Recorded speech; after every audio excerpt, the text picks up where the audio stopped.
Yan mga guys, ayan yung talong. Yan, yan yung FY Calypso to.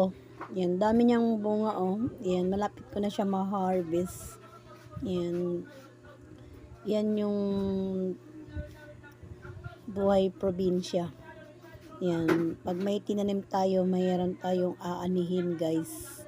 Yan, kaya ayan oh, dami ng halos araw-araw kami nagkukuha ng pang-ulam namin dito.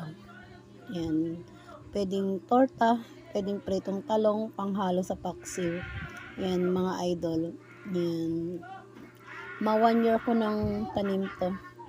Yan, na-pruning ko na rin yan. Habang napopruning, marami siyang naibibigay na bunga mga idol. Yan, so yan yung FY Calypso. Yan oh.